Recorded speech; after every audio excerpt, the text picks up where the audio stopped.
Welcome to another episode of Paranormal, the New Normal. As always, I'm your host, Jeremy, here trying to make the world seem a little more normal. And tonight, we might do that, we might not, I don't know, we'll see. But to help me do that tonight is my guest, Carol Collins, who is also known as the Pittsburgh Medium and is the voice for the Jeshua Collective. And I hope I said that right.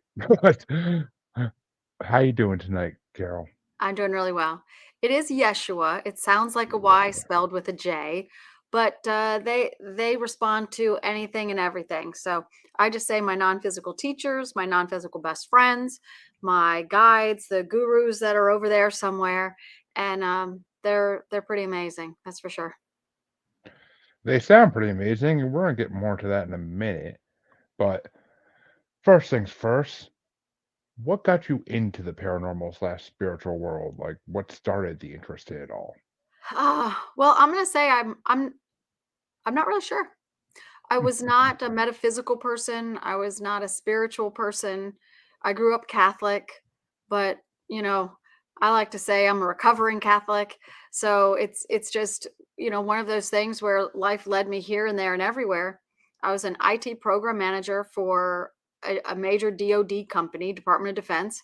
I was a previous United States Marine. I'm a, college graduate doing IT computer science stuff.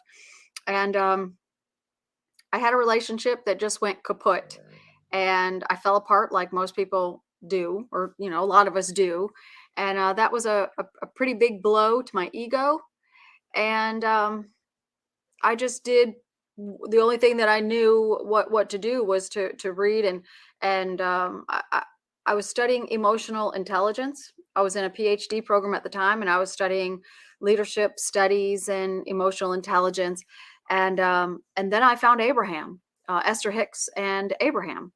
I didn't know what a channeled person was. I didn't know who Abraham was. I'm watching Esther in videos, and I'm listening to the message, and I keep hearing the name Abraham, and I'm wondering, why is this woman using a man's name? I don't understand. Why is she saying we and they? Who's we and they? I don't get it. And so I did a little bit of research and I found out that Abraham is a collective of non-physical teachers, guru-like teachers. And so I started listening a little closer because it intrigued me. And it was Abraham through Esther that introduced me to meditation. I had never done meditation, although I had done yoga, but that's not meditation. And so I started doing meditation. 9 months, well, not 9 months, 4 months into meditation. And I would do 10 or 15 minutes of meditation and whatever time in the day that I could fit it in. And it was like silent meditation. And 4 months in, my face started to move. And I lived by myself and I teleworked. This is long before COVID, and I teleworked. And so I didn't have anybody telling me that your head moving or anything was odd. So I just thought it was fun. And so my head would move in meditation and it got bigger and it got bigger and my face would do this in meditation. And 9 months into meditation, my face, every single time. I mean, every time that I was, well, let me back up. This one time I had water stuck in my ear for about a week. I had gone to a swimming pool or something. I had water stuck in my ear. I couldn't get it out. I'm doing this like everybody does. And I'm in meditation, curled up in my red chair, and my face is doing this. And then my head does this, stays for a second, and then it tipped and turned, and then the water came out of my ear. And I just thought, I don't know who did that, but thank you so much, because the water was out of my ear and it wasn't me. So I had a couple of different things like that happen. And then as meditation would come to a close, my face would stop twirling. It would just stop in the center. And then my alarm would go off and I'd move on with the day. And I thought it was pretty cool. And I figured it was somebody watching over me. Somehow somebody knew to make my head stop moving. But I don't know. I knew what a guide was. That's about it. 9 months into meditation, my face stopped on cue, just like it had been. And then it moved to the left, kind of swung to the right a couple of times. And then my team of people started communicating with me by spelling words in the air with my face. And they didn't just spell random words, they wrote a chapter of a book. and they introduced themselves, and they introduced the material that they were going to write about. And they talked about existential kind of things, about levels of guides and ascended beings, and who the different iconic religious figures are. And they just, and I'm my face is writing, and then I'm writing in my notebook, and then my face is writing more, and I'm writing in my notebook, and I have it all mapped out still. That was March 20th, 2019. So that's 3.5 years ago.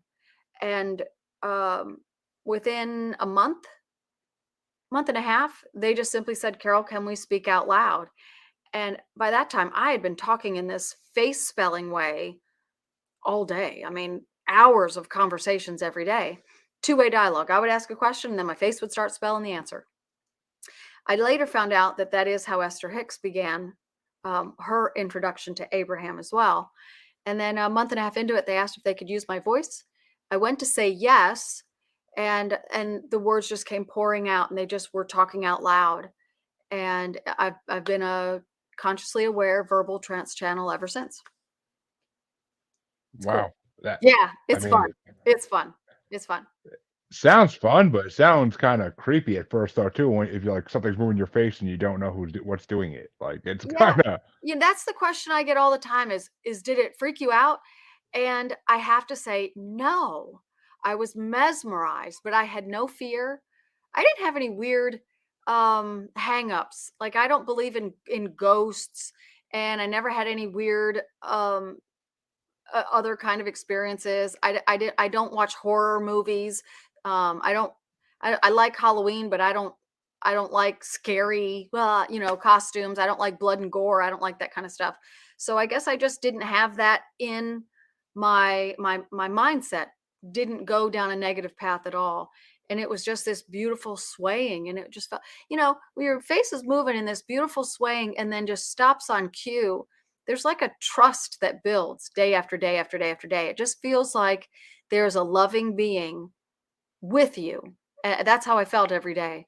And when they began to spell words in the air, it was all about what life is really about. It was law of attraction kind of things, how to be a happier person, how to be a happier culture, how to, not argue, how to just give the benefit of the doubt, and praise people instead of criticize people. It was just all this loving, loving, loving stuff.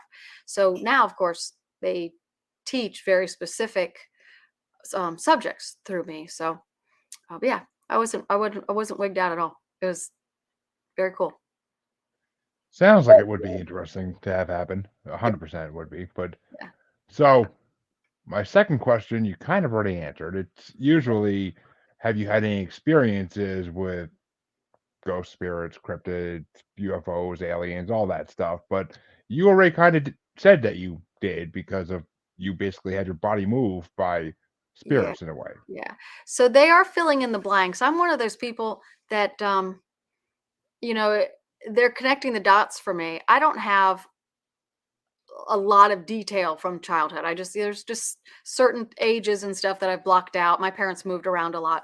We moved every 3 or 4 years. So I don't have the solid childhood memories that a lot of people have. I do remember having a person that I would play with when I was 4.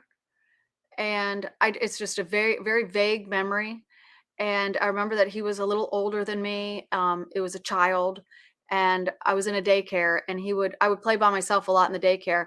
And I just had this, what I thought was an imaginary friend for a little while. So they said that was not an imaginary friend. That was clairvoyant activity. It was not a ghost. It was clairvoyant activity. And that is what they say. They say there is no such thing as a ghost, but there are people who have very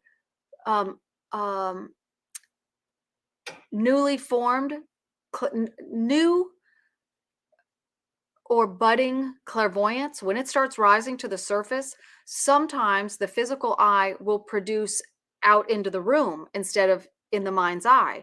And when it produces out in the room, it knows somebody's there, but not really there. And so it looks translucent. And that's what they describe as a ghost-like image, but it's clairvoyant activity. It's all energy that's being conveyed to the subconscious. But anyway, so that was one. I can remember being 7, 8, 9, and this is before cable was a thing. I'm 52. So this is back in the, late 70s. We didn't have cable anyway. I would have a movie pop in my mind, and within a couple of weeks, the movie would be on TV. That happened often enough that was probably the most significant thing that kind of stood out. There was a couple other instances. My mother and my nephew came to visit one time it's like early 90s, 93 maybe. And as my mother was getting ready to leave, what I remember is my mother's window down to her truck, and I gave her a kiss goodbye, said bye to my nephew, and then they left. A couple hours later, my mother called and said they had been in a very serious accident and thanked me for reminding her to say a prayer to her guardian angel. And I said, Mom, I never said that to you. And she said, oh, yeah, you did. I said, Mom, I didn't say anything. That would be weird, because I would never say anything like that to my mom. That was just not we were a Catholic raised family, but I didn't say those kind of things. That would have been weird. So, but she swears that I did. And she did say a prayer to her guardian angel, and her truck rolled over, and she and my nephew were both perfectly fine. The truck was totaled and they didn't have a scratch on them. So, you can look back and put two and two together. And for me, it was, just some normal supernatural occurrences that everybody's got a story or two, or so I thought. And the Jeshua Collective just is piecing it together for me that they have been present and accounted for throughout my life, and they remind me of different events like that. Some other things that I had forgotten. Interesting. Yeah. And the movie thing kind of stuck in my head, because I mean that's premonitions in a way. Right. Right. That you can. Right. Right. No, it could be, and there are people. So I'll just describe really quick. There is a difference between psychic and clairvoyant. Channeling is another category that is advanced clairvoyance. So channeling is they actually move the vocal cords and tell my mind what to say, and then they both come together, and then the words are spoken out loud. But psychic, so if I was a child that had strong psychic ability, I might have had a premonition or a psychic hit about what was coming up on TV. So that is true. It feels the same. So a psychic hit could be, I just kind of knew it. I don't know where it came from. But a clairvoyant hit is information that comes from the non-physical dimension. It touches the subconscious mind, and the subconscious mind tells you, and then I knew something. So I don't claim to be a psychic at all. The Jeshua Collective has dampened any psychic activity because I give readings every day. So I give, Monday through Thursday, 8 to 4, and then by request in the evenings, and then through the weekend. So a psychic reading would be me tuning into your energy, or to your pet's energy, or even to memories of your loved ones that you or your family members have. And evidential information comes out that way, addresses, phone numbers, objects, things like that can be pulled easily out of the memory banks of a person that's still here in the physical world. That's psychic. So it's physical mind to physical mind, and it's a pull of information. But the non-physical mind to the non-physical dimension, it's a different pull of information. That's what I do. So I pull directly from guides, loved ones, anybody else that wants to step in. I have a lot of fun conversations with people that have passed on. I'm sure. I mean, it's funny because I've had everything you can imagine on the show: psychics, mediums, clairvoyants, like you name it. I've had it on the show at some point, and they say that a lot of them say that everybody has this gift, but it's just not awakened in a lot of us. That's true. That's true. The Jeshua Collective teaches in depth how it works. And I've never seen anything like it. I've never heard anything like it, but the logic that they put into it, it just makes sense. Everybody has a subconscious mind. Well, everybody has a physical body. So you have a physical body, and this is the way they describe it. Everybody has a physical body, and everybody has a non-physical body, or an energy field, the chakra system. There's a lot of information in the world about that. So you've got a physical body, you have a non-physical body. And at the moment right before you're born, those two things come together and they integrate. So the two become one. That's the phrase that they use. The physical body and the non-physical, the soul of a being, comes together, and then you are a person with an identity who's given a name, and then you grow up. So that non-physical part of you is the part that communicates with people that have passed, guides and loved ones and anybody else on the other side. So they talk about everybody has the ability, because everybody has an energy body, a non-physical part of their existence here. But it takes training, it takes waking up, it takes relearning. It's like, I don't speak another language, but if I did want to speak another language and be an interpreter for someone, I'd have to go to school for it. I'd have to study, I'd have to learn. And that's what is needed to be a good medium, a good clairvoyant medium, to be a good channeled person. You need classroom time, but that classroom time is meditation, a specific kind of meditation, and then practice sessions. And so that's what I do as well. So the Jeshua Collective teaches the art of self-healing, to clean the energy body, keep it free from harmful thoughts and behaviors, and also what they call the unfoldment classes, and that teaches people how to do what I do. It's fun. There's so much logic to it, and it just makes sense when they describe it.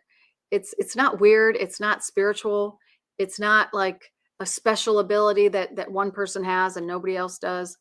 It's just, they break it down in very logical, bite-sized pieces, and you walk away going, oh yeah, now that makes sense, that I can understand. And then it's just a specific kind of meditation to bring it out. Interesting. Yeah, I yeah, may it's I easy. may I may to look into that. I've had so many different people I mentioned earlier, like, tell me, like, "You have it, like, you just don't open yourself up to it," and I'm like, "But I do, I want it." I just Well, don't. yeah, so if you want it, here's the way they describe it. You have 3 different aspects to the subconscious mind. Aspect 1 is data gatherer, and it's used to data is just sight, sound, color, object. I like it not. I really like it. I want to go here. I don't want to go there. Why is that on the ground? Oh, what was that noise? Oh, let me think about what I want to eat today. It's data from the world. But that aspect 1 also can receive data from the non-physical world. So aspect 1 is the data gatherer. Aspect 2 is the next component, and it's the one that is very dormant. It has to wake up, and then it has to relearn how to translate the information that's coming from the non-physical place. And then aspect 3 is the one that has to learn to show you what aspect 1 and 2 handed to it. So there's 3 different aspects to the subconscious mind. They each have a specific job. They do go in order: receive, translate, produce, receive, translate, produce, receive, translate, produce. So, and that's about all there is to it. In very silent, very short rounds of meditation, aspect 1 is trained to pay attention to the world as well as your guide. Aspect 2 is trained to wake up first, to stay awake second, and then to remember how to translate the communication coming from the non-physical. Aspect 3 is trained to show you what number 2 gave it, but then eventually it's trained to show it and not add to the message. So there's a lot of contamination in the beginning. And then aspect 3 learns to just give a nice clean image or conversation, whatever it's being asked to do. So see, it just breaks it down. So it's just, that's why you have to meditate. That's why you can't do it in a book, because the non-physical guide teaches the non-physical subconscious mind how to remember to do what it's supposed to do. A physical person can't tap into your subconscious mind. I can't tap into my own subconscious mind. I can just quiet my mind and let my guide tap into my subconscious mind. So how does anybody learn to do what I do, or what a clairvoyant medium does? Meditation. starting with 3, 4, 5 minutes at a time, max 10 minutes. And that's once a day, early in the day if you can. Silent means a nice quiet room. You're nice and comfortable. Eyes are closed. And then you just listen for the sound that the inner ear makes. It's like a humming. And when you hear it, you know it. It's like all of a sudden it's right there. And it says, when you hear that, just stay there. It's taking awareness of that aspect one. Aspect one is surveying the physical world. And so it's just looking for, what kind of fun stuff it wants to bring to you. Fun or not fun, whatever you've got going on in life, it just brings more of it to you. So aspect one is used to looking at the physical world and collecting data. In silent meditation, by listening to the inner ear, you're asking aspect one to pay attention to itself. It is the non-physical component of you. And when it pays attention to the non-physical component, it has nice and easy ability to pay attention to your non-physical guide. So it's a way of saying, don't pay attention to that. Listen to me. But it's, listen to the inner ear, and the inner ear is connected to your guide. And then your abilities start to surface. It's a longer conversation. Classes are Monday nights. You should show up sometime. I'll give you a free code so you can just join class sometime. I'd definitely be interested in that. Oh. I'd have to do it. I'd have to do it some in the next month or something, because Mondays usually actually. Oh, yeah, we'll see. Usually Mondays are podcast booked, but I could definitely free one up. That's not an issue. So I have unfoldment classes on Monday and self-healing classes on Tuesday in the evening, East Coast time, and they're ongoing weekly classes. They just keep on going. It's not a certification course. It's not a program. It's just ongoing classes. I found just people dropping in every single week and not scheduling it out was just wreaked havoc on my nerves. I never knew who was going to show up. So I bundled them into 12-week increments. And then so I've got 4 different sessions throughout the year, covers January through December. And the next one starts in the second week of January. So. Oh, actually, I might work out perfectly, but I would love to have you. We can talk about that later. I'd definitely be interested in that. But so, and I usually don't ask this, but due to the whole Catholic aspect, I kind of want to. How does your family take what you do now? Like, at least the ones of them that are still religious. Well, my parents have both moved into spirit. They both passed. My dad in 2020, my mom in 2021. My dad had not yet been introduced to it. It was very new, and I hadn't explained to everybody what kind of changes were happening with me. So he never got to experience it, although I talk to him every day now, and he's extremely supportive. And my mother was very supportive, very supportive. She would listen to the Jeshua Collective teach. She had a very strong religious background. At one point, she was studying to enter the convent, and then she met my dad. So there's a love story there. But so she knows the Bible, and she knows stories, and she understands what the name Yeshua means, and she understood what dimensional reality was, which I thought was cool. She had a very strong belief in not so much of the Catholic faith, but in life after life. The continuity of life and angels and archangels and all that kind of stuff. So she had a strong belief in that, and I would just go into it's a trance state is just an altered state. It's a quiet place in the mind. Some people just call it alpha. I go into alpha. Some people go deep alpha. Edgar Cayce, who's also, in 1920s or so, was a very deep trance channel. He would go into theta. So he was out. And then his guide would speak out loud through him. I'm in a very shallow alpha. So I can hear what is being said while it's being said, but I don't remember it for very long. So I would sit in that shallow alpha state, and my mom would have conversations with the Jeshua Collective. And it was fun. I felt really close to my mom before she passed. My brother and my sisters, they have no interest in what I do.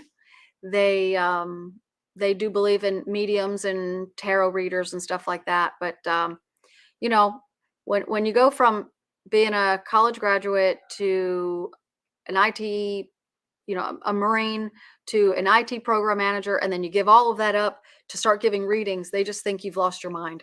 So I'm still working on that one. But I love what I do. I love what I do.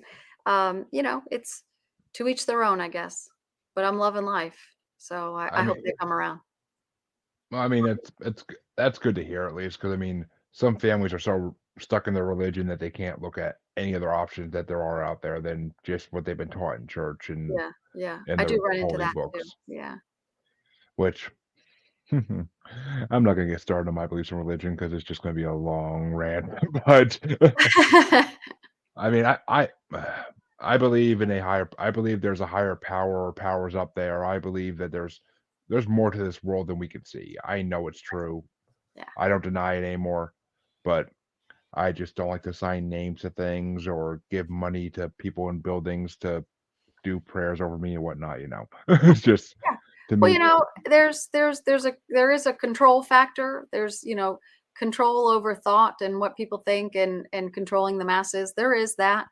It's kind of undeniable. There's a structure to it. You're told what to do, what to say, how to stand, when to sit, when to kneel, when to stand, when to shake hands, when not to shake hands, when to show up, when to leave, and you're a sinner if you don't. So so there is a lot of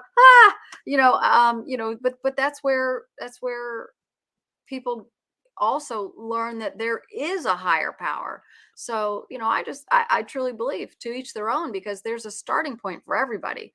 My starting point was the Catholic Church and loving church and loving First Communion and loving, being in the church. And I loved Sunday school, but little did I know that there was this undercurrent of something that was built in for me to do, which is trance channeling. That is something that they've revealed to me. Is I built this in to bring it out. So I'm what they call a late bloomer. It did not pop onto the surface until I was 48, and it should have come in my 30s. But life just wasn't conducive for it. I was busy. I was active. I was a mom and doing all that other stuff. So once life slowed down, it just bumped onto the surface. But yeah. So without religion, and I've known people that have not grown up in a religious family of any kind, and they don't really have belief in higher power. So which ones, six of one, half dozen of the other. You get all mixed up because religion mixes you up and fills you with guilt and doubt and worry. But you do have some belief in a higher power or continuity of life, or you don't have that influence, and then you don't have that belief at all. So I just say, you know, All kind of like an all paths lead to Rome type of thing. right. Like Yeah, exactly. Yeah. Yeah. That's it. You just got to know when to read between the lines. exactly. There is a higher power, but we all are guided, and we all have supernatural abilities built in. That's the non-physical body that connects with the physical, and that's how we're a person. And when you break it all down, I just started asking, what is a soul and why do I have it? Is it there? Does it just keep me alive, or does it do something? And that's a question that I asked myself before these abilities came onto the surface, about a year before. And where that question came from, I just say it was offered to me because it came out of the blue. I'm just sitting there one day. Where does a soul come from? It was like it was like a out of the blue kind of question. And that is what they started to teach on that day one with face spelling. So I don't know. I think it's a cool subject. Without religion, where would we be? But with religion, where are we? People are shut down because there's so many people that say, well, it's a sin to talk to be a soothsayer. I did have someone, I won't mention who he is, ex-husband, who I'm still friends with. But when he found out what I do now, that I left the contracting world, the professional contracting world, to do this trance channeling stuff and have my guides write books through me and do readings and events. And he said, well, not to disrespect you or anything, but, I'm still a religious man, and I don't think that that's a conversation I should be having.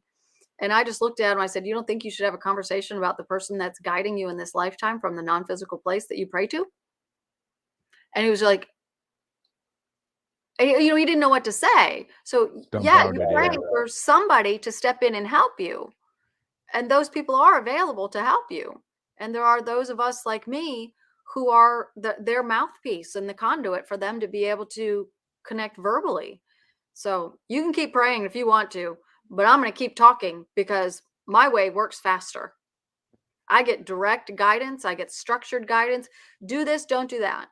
Some days it's, I'll wake up and they'll say, Carol, we know that you had this plan for the day, but it's just not going to work out well for you. You're going to end up frustrated.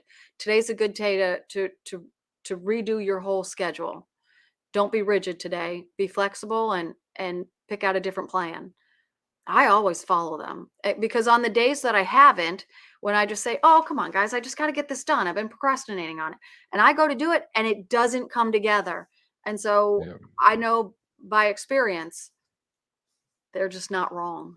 They're not wrong. So yeah, I mean, I can't imagine with everything they have that they can see in the future, past, present, and all that, like that they would be wrong. Right. And it's funny because I mean, I was brought up Protestant Christian too, and I loved church when I was a kid. Like I loved being in youth group and youth choir and everything else. Like I looked forward to church every week, Sunday school. Like I knew everything about the Bible. I read the whole Bible like 3 times as a kid. Like I loved it. But then that moment just hits you when you were a teenager and you're and like you just said, like I'm not getting answers with prayers. I'm not getting answers when I talk to God. Like why am I excited to go waste an hour of my Sunday to go do this? Right. More than an hour because it's driving time too. But Right. it's just Well, you learned a joy of higher power. You learned a joy of people gathering together, like-minded people who all believe in a higher power. They just kind of corrupted themselves with guilt, mostly guilt and worry and shame. So if you came across in as a teenager that, hey, something is wrong here, I think that's something worth patting yourself on the back, because some people are in their 40s, 50s, 60s or beyond, and it still hasn't dawned on them that there's something wrong with a God who killed his son. That's not right. That's not right. There's something hateful about that. And the loving beings that are on the other side are not hateful beings. That whole storyline does not make sense. And I know it might turn off some of your viewers might say, well, this doesn't seem right to me, but that's really it. Is, there's only one way that whole story could be true. The whole crucifixion story could only be true if God was hateful.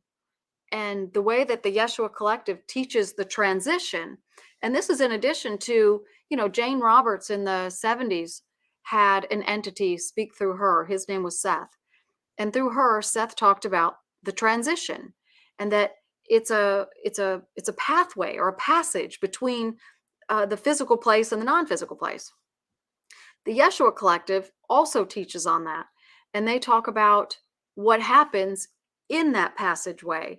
There's a cleaning out of earth-born emotions, of experiences that are anything less than happy. Dissatisfied is not happy.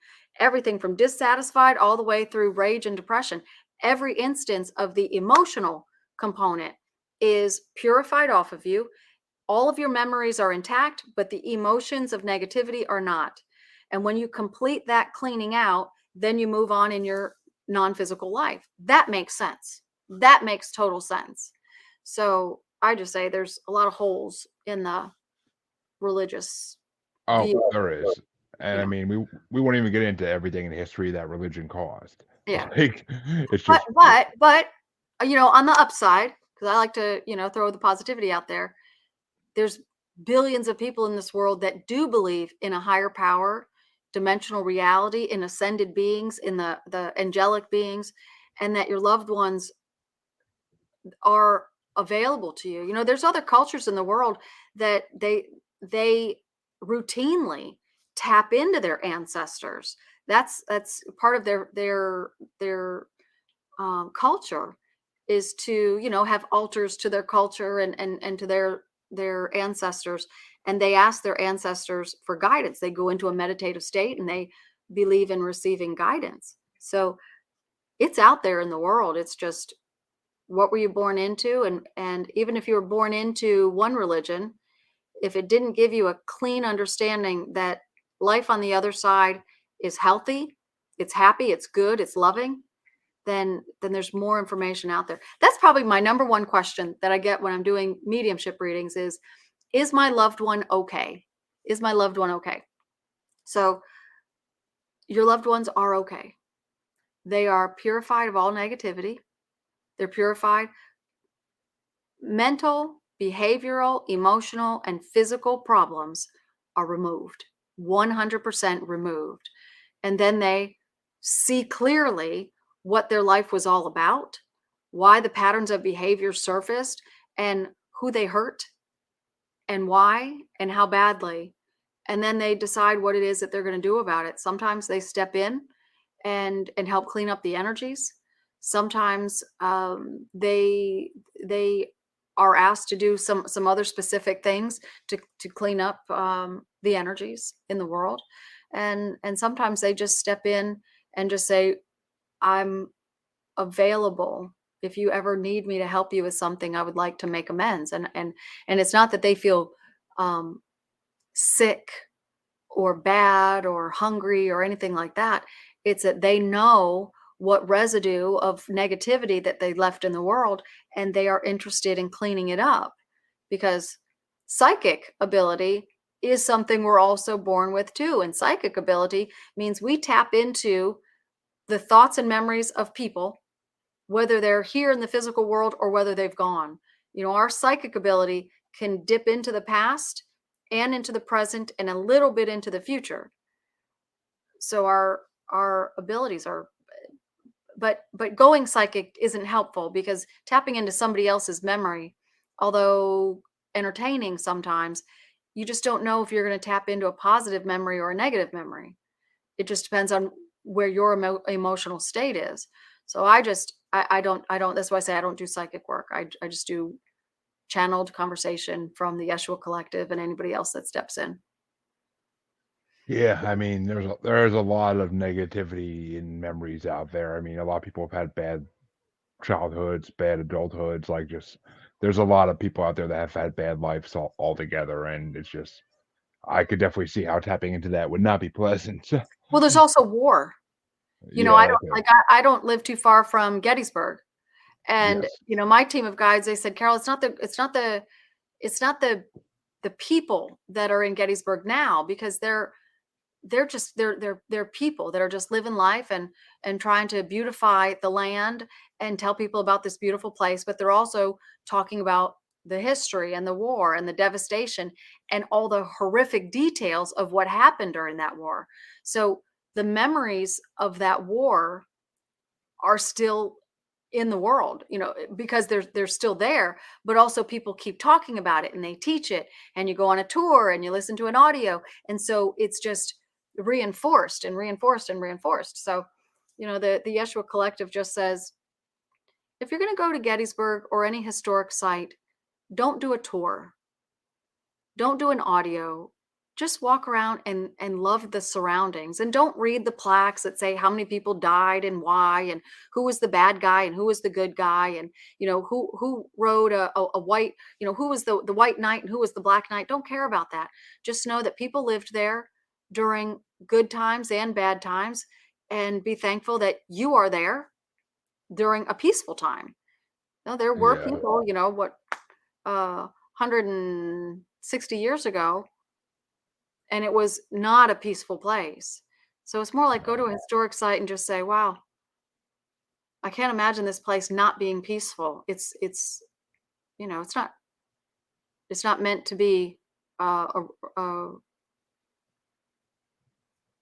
Yeah, that's fighting, just you know. So, you know, fighting in the streets happens too. You know, you get people all over the world that there's, you know, there's different wars and clashes, there's arguments in homes, and there is anger, but and that anger is available to somebody that goes psychic. So somebody that watches a lot of violent TV or does violent video games, if their mind learns how to go psychic, they have a stronger tendency to tune into negative thought that remains wherever they go. So it's another reason not to go, not to train your mind to go psychic. So that's what meditation fixes that, though. Silent meditation, no more than 10 minutes once a day. Silent meditation will make sure that your psychic abilities are dampened and your clairvoyant abilities are strengthened. Yeah, it's funny you say that, as I spent like 5 hours today killing gang members in my video game. But Energy work. that as soon as you said that, I had the biggest smile on my face because I'm like thinking like, Yeah. that's what I do on a daily basis. But yeah, I like Violence is violence, though. Violence is violence. So I just yeah. say, what's drawing you to it? What is drawing you to it, and what else could you do? But if you do, then there's violence is not good for the mind. If you wouldn't give it to your 5-year-old child, then you probably shouldn't be doing it either. If you wouldn't do it or say it or watch it in front of your 80-year-old grandmother, then it's probably not a good thing for you to be doing it either. But it's not a guilt thing. It's a non-physical body thing. Those images, the sounds, the what's being portrayed, it clogs the chakra system. And when the chakra system is clogged, then things surface. Bad thoughts, bad behaviors, physical aches and pains and sickness, and that's how it works. Anything that is unnatural to the energy body is pure positive source frequency. Anything that is opposite of that produces an opposite effect. An opposite effect is a bad attitude, or it's I don't feel like doing that. I don't like that guy. I don't want to talk to that person. That outfit's way too expensive. I can't afford that. We'll never be able to afford that house. Those are all negative thought and negative behaviors. But so are backaches and headaches and cold and flu and tendonitis and broken ankles. They're all physical problems, and those physical problems occur because of a progression of how clogged the non-physical or the etheric body is. And when the energy body gets clogged, it can also get unclogged. And that's the self-healing stuff that Jeshua teaches. It is possible to sit in meditation and have your guide come in, and they run the energy. And they're also doing some manipulation with the emotional component. What is emotional balance? It is finding your way to a quiet mind so that your guide can restructure the sights and sounds and that we've taken in, and from life. Life has got a little bit of everything. So how do you keep the good stuff? You got to weed out the bad stuff. But how do you weed out the bad stuff? We can't physically go into, we can, you jump in a mud puddle, you can then go jump in the shower and you can get the mud off. But if you jump into a fight, that fight lands in the energy body. You can't clean the energy body by yourself. That's something your guide has to do. And that's where meditation comes in. And so, See, it's the most ironic thing ever because I have never been in a physical fight in my life besides like with my little brother because when we were kids, because boys be boys. But other than that, I've never been in a physical fight in my life. But yeah, I always have loved violent video games. I don't know yeah, why. yeah. So it's good. You've never been, punched for real. That's Oh, not a my fun thing brother. to experience, not a fun thing to see. And I can only imagine that it hurts because, you get a bruise on your arm, Oh, it hurts. trust me, my brother broke a few pair of glasses, much to my parents' dismay when I was a child. So Yeah. Yeah. And so it's, it's painful. Anger is painful.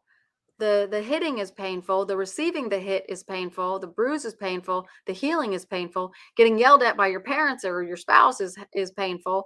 Feeling ashamed is mhm. painful. Having to, apologize can be painful. So it's pain after pain after pain after pain. And all of that, it's all memory of pain. And it's got to go somewhere. Where does it go? The energy half of your body. And the energy half of your body is clogged with positive and negative. So why Why watch, comedy? Because at least comedy makes you laugh. The topic could be vulgar and maybe it's not always that funny, but some things are funny. Laughter does release some of the what they call a clogged grid, and laughter helps. You know, fun conversations with friends helps. Going outside in the fresh air helps. Jumping in a mud puddle because it looks like a fun thing to do, that helps. But jumping in a mud puddle with your fresh white sneakers and getting all mad about it, that does not help. So it's like, what's the best course of action if you don't like silent meditation? Just be a happy person. Be a happy See, person.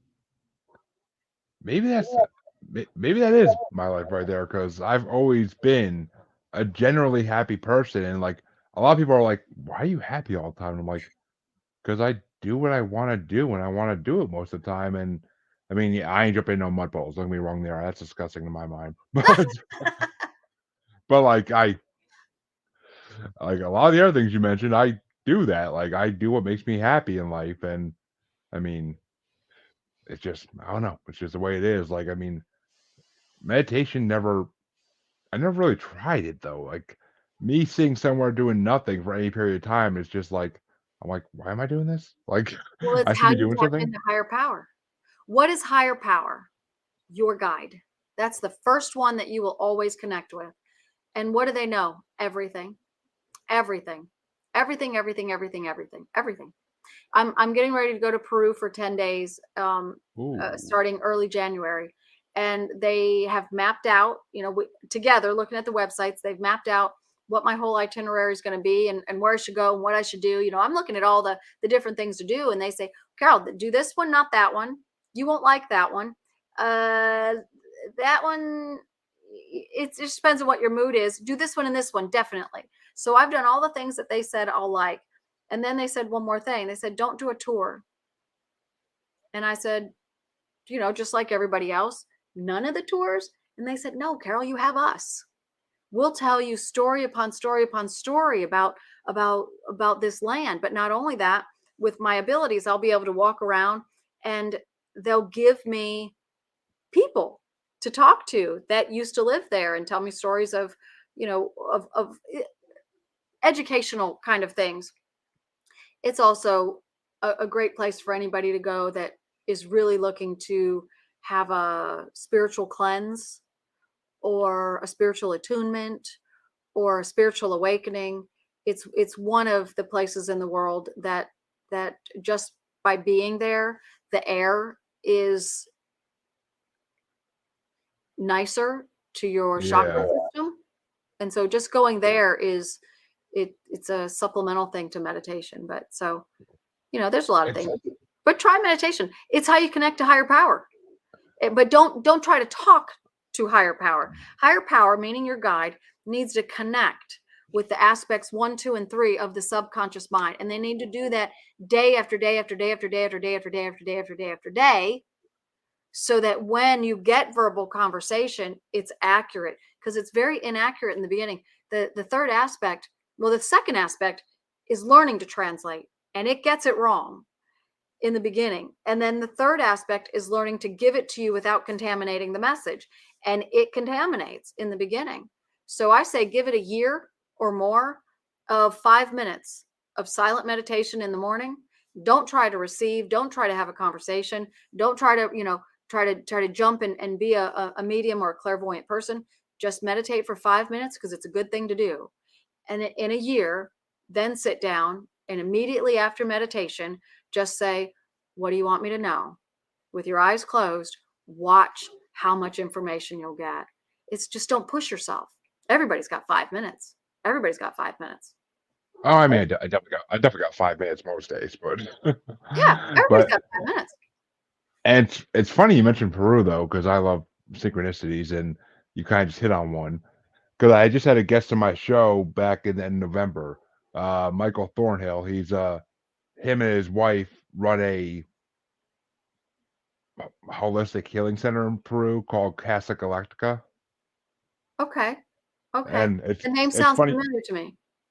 It's funny you said Peru, because like I'm like, wait a minute, isn't that where he was from? Like as soon as you said that, I'm like, isn't that where I just interviewed the Michael from?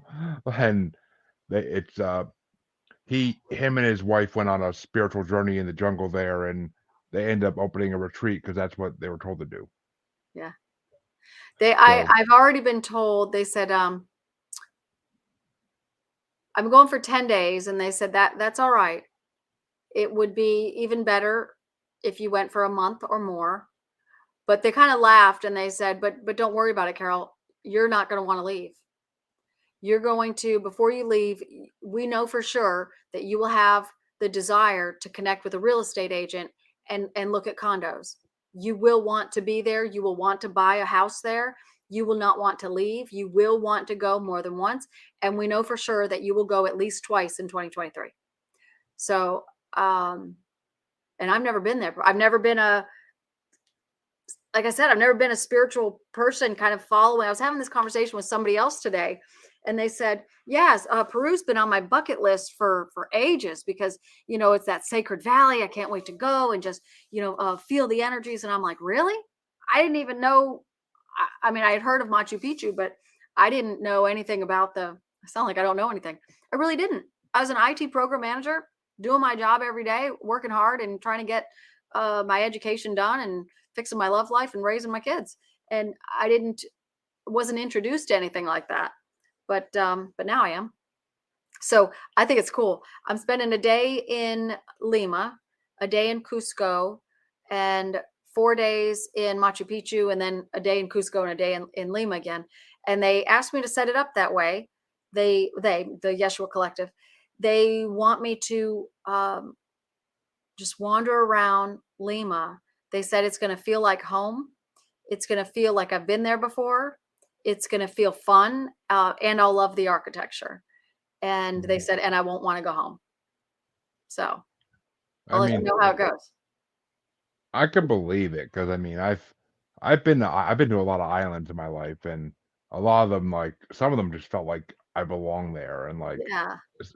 especially Bermuda. I always just I don't know what it is. I was a kid when I went there, but something always brings my mind back to Bermuda. Like the Horseshoe Bay with its pink sand, like it's just like the most beautiful place on earth to be.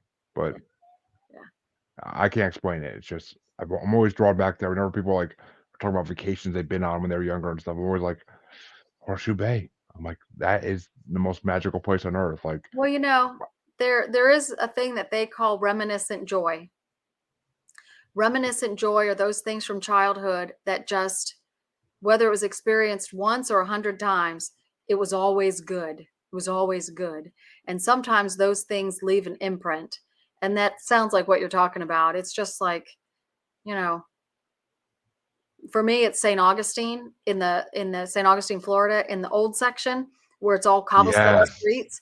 When I want to go to Florida and if I'm driving there, I always make time to go to St. Augustine just so I can walk down that. It's like 4 blocks long, and that's all it is. But I walk through, and all I remember is I love this place because I remember being 5 years old, walking down with my parents and loving the cobblestones and the water wheel and I go there as an adult and I'm like, yep, looks the same. I still love it. Yep, I love this place. And I'm funny. there for a day. It's funny you say that because I have a distinct memory of when I was like 16, 17. My dad was living in Florida at the time, and like we went to St. Augustine for the day, and we were walking around that old section with the cobblestone, and we got a couple hand rolled cigars. The guy was rolling right at in the little store, and we were walking around smoking cigars and like just enjoying like the old section of St. Augustine. And St. Augustine I love. Like it's one of my favorite states in Florida, along with Daytona Beach. I mean, I love Daytona Beach, like all the little like restaurants and stuff right off the ocean front. Like two of my favorite spots in Florida right there. Yeah. But and St. Augustine, I love those 4 blocks. Mm-hmm. I say I love St. Augustine, but what I really love is that historic section. Yes. And that's what draws me back to St. Augustine, year after year. So anyway, reminiscent joy. I like that phrase. Yeah, I love St. Augustine's so beautiful. I love it. I keep saying to my wife, like, once we get some money, I gotta get you and the kids down to Florida. I mean, my wife's dead scared of flying a plane because she never has. But I mean, my kids are all for it. They're like, "Yay! I want to look at clouds from a plane." But it's just like I Yeah. gotta save the money And up and get there. and this is for your wife. 5 minutes of meditation, silent meditation. Now, silent meditation doesn't mean that you silently think or silently pray or silently picture your to-do list or anything like that. Silent meditation is simply curl up on the couch when nobody's around, close your eyes, and listen to the hum of the inner ear. If your wife does that, it's going to take about 6 months. Then she will not be afraid when she gets on the airplane. So when she says, I am afraid, that's reinvigorating that fear. So, number one, she needs to stop saying, I am afraid, and say, I'm getting over my fear of flying. I've never flown. I don't really know what it feels like, but I can't picture liking it. And then add in 5 minutes of silent meditation. In 6 months' time, she will be ready to be on an airplane. And it's your thoughts change, and her thoughts will change to, yeah, I can do that. It doesn't bother me anymore. Isn't that weird? Just stay off the subject. Stay off the subject of flying. Stay off the subject of going to Florida. Stay off the subject of vacationing for 6 months, and then meditate side by side. And her guide will help her with the thoughts that she has about this new experience called flying, and they'll help you to bring in the cash to do it. That's a great thing. That's what meditation is used for, to help you manifest things. Because when you meditate, it's not just how do they help you manifest something. They clean out the worry and the doubt and the fear and whatever is blocking you from getting what you want. So what does your wife want? Well, she doesn't want to be afraid. Now, right now, she does not want to fly. But really what she's asking for is to not be afraid in general. And flying makes her afraid. So when you get rid of fear, then flying doesn't seem like a big deal. For her, they say it'll take 6 months, 5 minutes a day. And for you, meditate for 5 minutes a day in the morning doesn't seem like a lot of time, but they can do a few different things. One thing, you'll start feeling some tingly sensations later in the day in your body. That's clairsentience. That'll happen about a week or two after you start, day after day after day. So it'll be about a week or two after you start doing your 5 minutes. You'll start feeling some tingle sensations throughout your body. Be like, and then gone, gone. It's like this. It's like an electrical thing that goes through your body. It's a chakra cleansing, and then they'll dive into bringing your clairs to the surface and cleaning out some beliefs about money. They can do that for you. 5 minutes a day. Test it out. 6 months. Put a wish list together, and then just put that wish list on your dresser or on your nightstand and just read it every once in a while, and just say, meditation, my higher power, my being who is higher power, is cleaning out the grid and bringing these things to me. I don't have to do it. I don't have to effort for it. I don't have to worry about it. I don't have to push to make it happen. I don't have to make myself do something I'm not ready for. I don't have to go into debt. I don't have to make my wife get on an airplane when she's afraid. We just need to meditate, and my guide will make it happen. And that's what it takes. That's all it takes. But it's consistent meditation, and it's silent meditation. Too many people sit and close their eyes, and then they just think for 5 minutes or 45 minutes. And it's not about thinking. It's about bring your awareness to the inside of your face. It's like a string that you draw all the way back into your ear, and then there's a humming that you'll hear. And that humming is that's the perfect sound to listen to. There's the sound in the room, and that's physical sound. But when you bring it all the way back to the inner ear, it's like pulling your awareness all the way inside. And then your guide can clean up all kinds of stuff. It's ironic, and I love synchronicity, but I was just going to ask you the question, does the Jeshua Collective have anything to say to me? And then, boom, you just come out with that out of the blue. Like, it's just, ooh, that feeling that went through my whole body right now. It's just like a, goddamn. It's a knowing. But, It's a knowing. They yeah. do know what you're thinking about. They know what you're thinking about. And I don't. I never claim to know what someone's thinking or claim to know what your loved ones who have passed, what they're saying. I don't know because I'm just a person. I'm just a person just like you and everybody else. But I am a person that has acquired the ability to communicate crystal clear with anybody that is asked for by name and anybody that steps in. They speak out loud. So the way that they describe it, they ask the subconscious mind to move my vocal cords, and they tell my brain what those words are, and then they come together at the same time, and then poof, the words come out. That's what trance channeling is. It's what I do, and I love it. Oof. The funny thing was though. Oh, okay. Well, I'm definitely gonna start trying that every morning because if I have no more money worries in 6 months, I'll be the happiest man alive. Well, they But don't say no more money worries, but they will say they will help you to have an easy way of taking your family to Florida on vacation. So no more money, that just means keep meditating and then keep doing positive aspects like money comes easily to me because I meditate. And in meditation, my guide takes care of everything. There is a higher power that watches over me. And because of it, I meditate to stay connected to them. And when my higher power being is taking care of me, I've asked for something specific. I've asked to be able to take care of my family in a big way. I want generational wealth, and I want my home to be whatever my wife wants because she likes to shop. She likes shopping.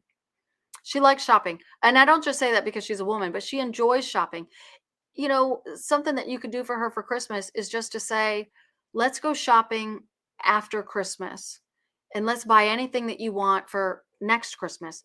She does have a desire to decorate, and she doesn't always know how to buy Christmas presents and the new decorations, and both things really catch her eye. So you could just give her a nice big kiss on the cheek and just say, one of your Christmas presents this year is this. And just give her a big gift certificate and say, this is yours. You get to go shopping after Christmas. And I'll buy the bins and we're going to load it up. And anything you want for next year, let's go and let's get it on sale, because that's a beautiful time to do it. And then it's still in the box, and then you put it away. And then next year she's like, oh, I have all this great stuff. And now, so next year she'll have all this great stuff. And then she won't be pulled between, but I want to buy some new Christmas stuff and I need to buy Christmas presents. She'll just be, I got all the Christmas things that I want. I'm going to go shopping.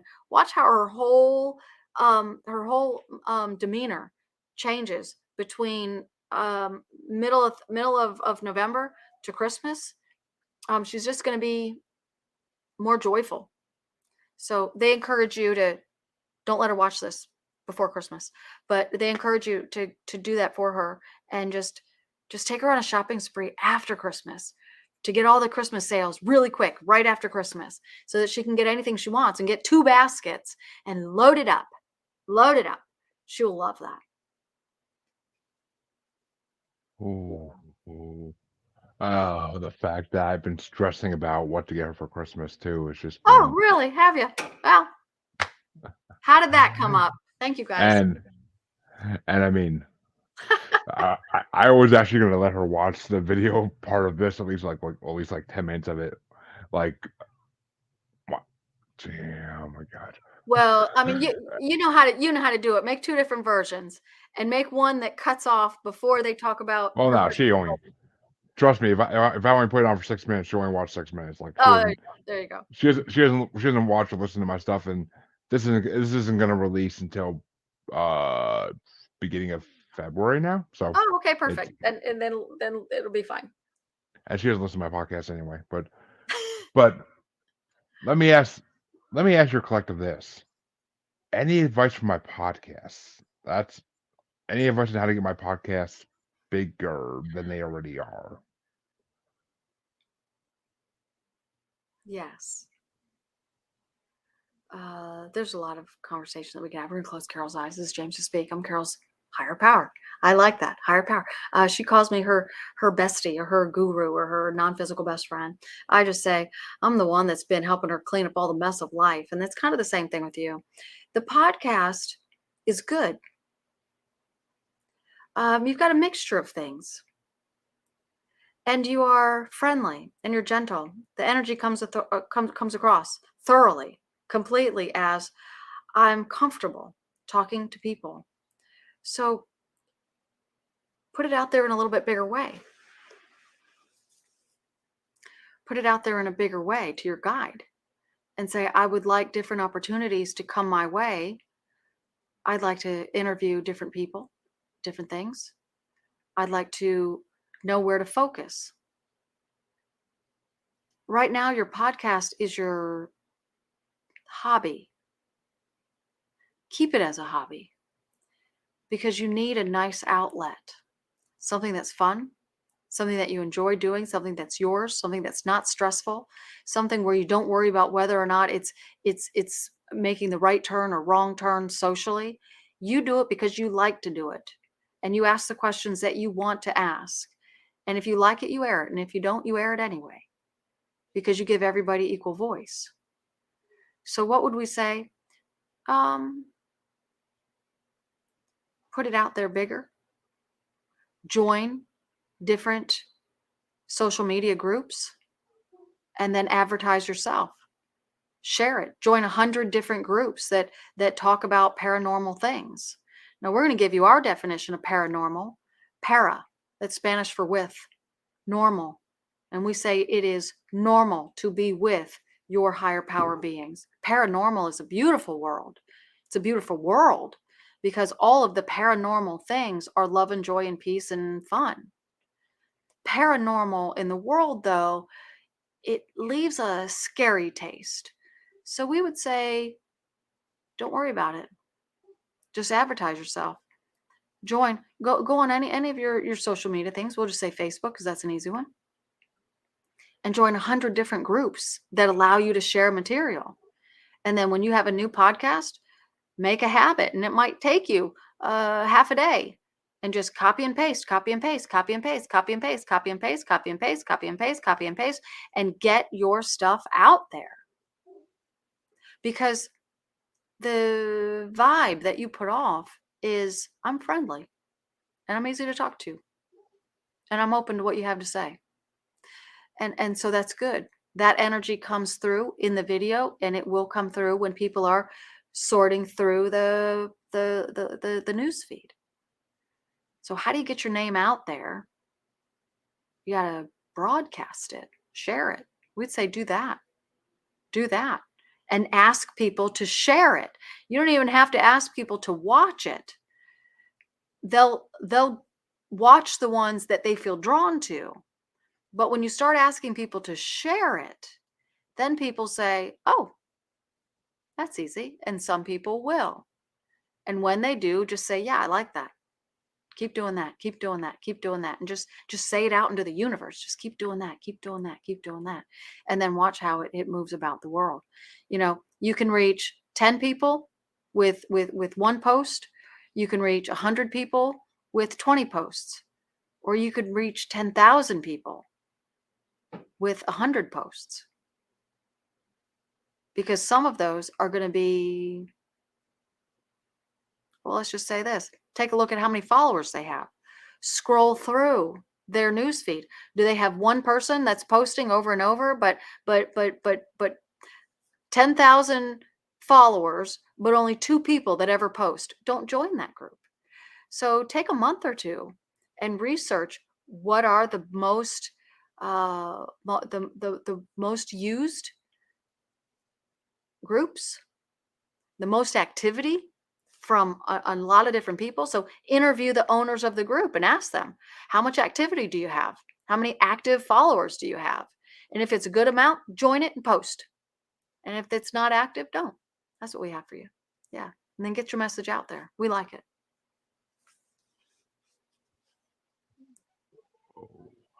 My phone. I already do that to like 30 or 40 groups, but to 100, it's a whole nother level. Take a look at your groups and go back and ask them how active they are. I think that's what James is getting to, is find out how active the groups are and ask them to share. But keep doing it. And then drop out of the ones where it's not that active. You know. It's funny. Because the ones that like deny me posting because they don't want me sharing links, I leave those groups. Yeah. Yeah. So keep doing what you're doing. That's what they have you in this quick moment anyway. Well, you know, it's funny when I interview a lot of psychics, mediums, clairvoyants, whichever ones. For some of them, not for all of them, but for some of them, I get like this tingly feeling in the middle of my head, and I can't push it away. I used to try to push it away. I don't anymore, but and like it's just like a tingly feeling in the middle of my brain, and I can't explain it. Like it used to scare the shit out of me a little bit. I used to think I was having a stroke or something, but now I embrace it, and I'm just like, this is gonna be a good episode, and it's been going on since the minute we started talking. Yeah. It's clairsentient activity, which is physical manifestation of the presence of your guide on the skin. Physical presence of your guide. And it means that your subconscious mind has acclimated to being able to show you physically that there is presence of higher power. Meditation will make it move down into the right cheek.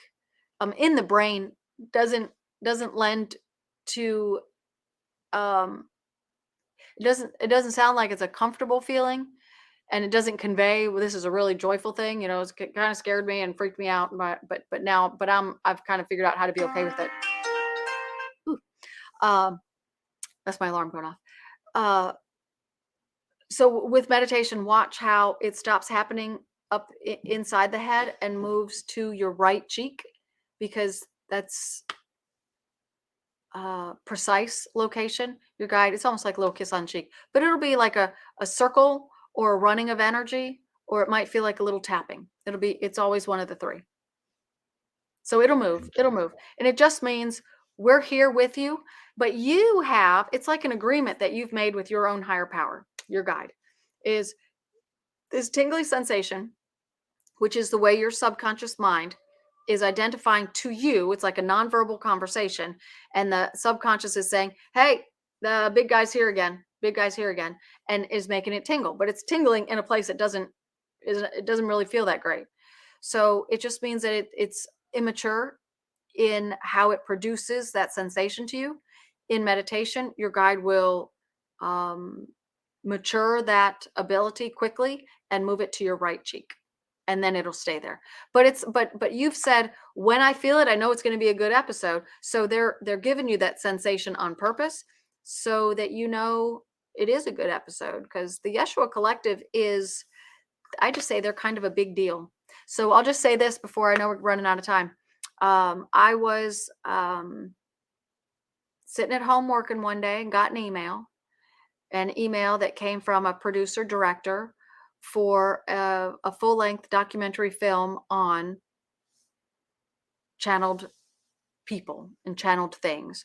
So I just received this email out of the blue, and it was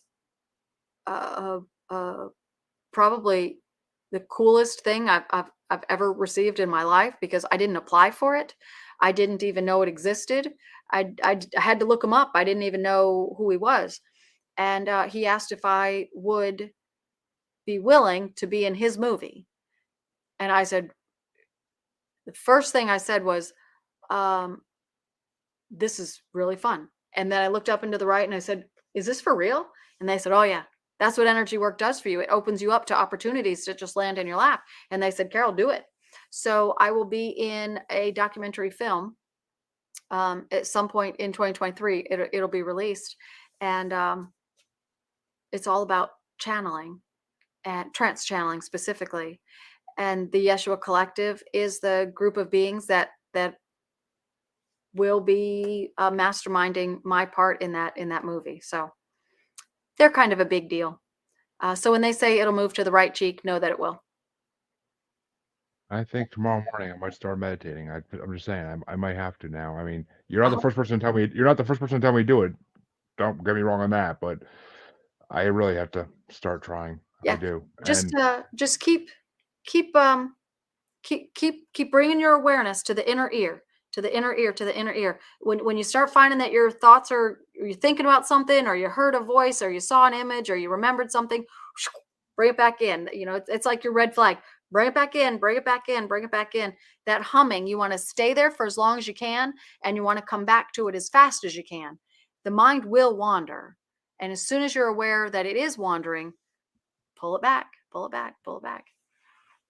Well, let me ask you one more question before I let you promote everything you do to the fullest. But because I was looking at your website a while ago when we were originally going to do this interview back in November. But what's the difference between a reading and an attunement private session? Because that kind of had me curious. Okay. A reading is where you get to ask anything that you want to ask. You might have a list of questions, or you might just want to know what your guide wants you to know to help steer you in the right direction. And I have people that do readings once a month, and they get constant updates on, people are trying to manifest a certain thing, a business venture or financial investments or love life, or they're grieving and they need to know how to move on. They're trying to handle some aspect of their life. And attunement is energy work. So that's a quieter reading. The person that's receiving the reading is quiet. They sit somewhere. They're asked to sit comfortably with their eyes closed. And then the Jeshua Collective and that person's guide talk to them. They go from the crown chakra all the way down to the root chakra. And they talk about where their energy blocks are. Unconscious beliefs pop up. I see all kinds of activity in my mind as the energy scan is being done. I see the direction of the energy, spikes or swirls. I see body parts moving. One that I see often is the arms do this in my mind's eye. And that always means that person is unconsciously holding people apart from them, and a lot of other things. So they talk to you about that. They identify different areas of the body that are sore or tender or inflamed or that are having a problem. None of that information, I don't ask for. I don't do an intake form and get information ahead of time. It just all flows during the session. And then they talk about how to relieve it, what's being fixed, what the unconscious beliefs are, and how to demanifest them and get your life back on track. And then they talk to you through it. So one is pure verbal conversation with whoever steps in to do your reading and answer your question, and the other is energy work. They're running the energy through your non-physical half of your body, your energy body, and they're fixing it, and they're telling you along the way what they're doing. It's quite entertaining. There's a lot of things that they bring up, childhood things, or I had one the other day, and they just said, they paused and they said, all right, you're hungry. It's 2:00 in the afternoon. You haven't eaten a thing all day. And she laughed, and she said, no, I haven't had time to eat. She goes, I was just thinking about grabbing a candy bar though. And they said, yeah, it's showing up in your energy, because in my mind's eye, I saw her body, and then the waist went really, really skinny and then got really big. And they said, yeah, that's always what the energy looks like. Depleted, but but I need something. I'm depleted and I need something. And what happens when it happens in the abdomen, when I see it in my mind's eye and it's the abdomen, it always means they're hungry. I've had people where I see the energy circling around their face, and when it gets to the jaw gets big and then comes back in. It's activity in the mind's eye. And they'll stop and they'll say, all right, did you just go to the dentist? Or do you have a dentist appointment coming up? And they'll laugh and they'll say, well, yeah, as a matter of fact, I don't want to go to the dentist either. And they say, yeah, we can see it in your energy, because there's fear that's cropping up. So it's mesmerizing. But I see the energy as it is circling around an image of the person in my mind's eye. And the Jeshua Collective describes what it all means. So I leave all the talking up to them, and I get to watch the show as it's happening. Interesting. Yeah. But before we do wrap it up, because it is getting to that point, but tell people, because the collective and you went as a team wrote 11 books already in the first year, and that's impressive as all could be. I mean, I don't even want to curse at that because it's just too impressive. But it's impressive as could be. So please tell them where they can find you if they want any of your services or Yeah. a book or your books. Tell me, promote yourself to the fullest. Why, thank you. So I am Carol Collins, the Pittsburgh Medium. I'm a trance channel, not just a clairvoyant medium. I'm a trance channel. And I like to say that I'm the voice for the Jeshua Collective. They are a collective of non-physical gurus, teacher level kind of gurus, and they teach through me. They do readings through me. They do quantum energy healing kind of things through me. They give events through me, and they do write books through me. So in 2021, they sat me down in front of a video camera throughout the year, and they wrote 11. Sorry, they wrote 11 complete books, cover to cover by video. So 2022 has been a year where I've been transcribing and getting them over to the publisher. So I have today, as a matter of fact, November 14th, is launch day for book 3. The first one is ocularity of the mind. The second is mind-body connection. The third is manifestation of the true self. And then there's about 10 other books that are in line to come out in 2023. They're all for sale on Amazon.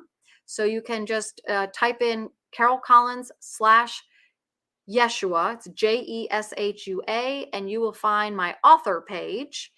And you can buy the books there. You can follow my author page so that you're notified as more of these books are coming out. There's a lot of them coming. Not only are they about how to bring your abilities out, but it's what they call the essential material. Pillar 1, what higher power is and why we're having a physical life. Pillar 2, law of attraction, thoughts create things. Pillar 3, our energy field is life, and it gets dirty. And what happens when you clean it is life just gets amazing. Pillar 4 is intuitive development. So they teach all 4 of those things through me. There are so many different things. So I just want to say December is my favorite time of year for 2 reasons. 1, it's my birthday month.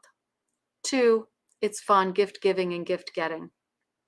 So I know this is not going to come out until February, but I do this every year. So I'm just going to put it out there. Once a month, I do a 2-hour online Q&A event with the Jeshua Collective.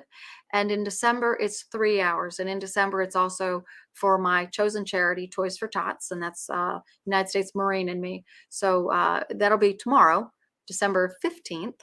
And starts at 7 p.m. Eastern. And that's it. That's it. Books, courses, classes, readings, events. Our Knowing is the online event. And then there's in-person events. But you can connect with me as the Pittsburgh Medium on Instagram, Facebook, and YouTube. And if any of your viewers are Peloton people, I love connecting with people on Peloton. I am Eat, Love, Bike on Peloton. So hit me up. Thank you, Carol. It's been an amazing episode, and I can't wait for this to come out. I really can't. Yeah, me So, too. all my listeners know you could find me on Facebook as Paranormal the New Normal / Maniacal Music Musings podcasts group. You can find me on Instagram and Twitter as at Juggalo Bastard. And you can find me on TikTok as Juggalo Bastard Podcast. And you can find me on YouTube as Paranormal the New Normal. Thank you all for listening. Thank you all for watching. And Carol, thank you once again. I'm so happy we finally got to work this time because it was an amazing episode and I was looking forward to it a month ago. So it's definitely glad we got it working. Thank you, listeners. I will see you in half a week. And watchers, I will see you on, I think, Monday, if I'm not mistaken. Maybe tomorrow. I don't know, honestly. I will see you all later.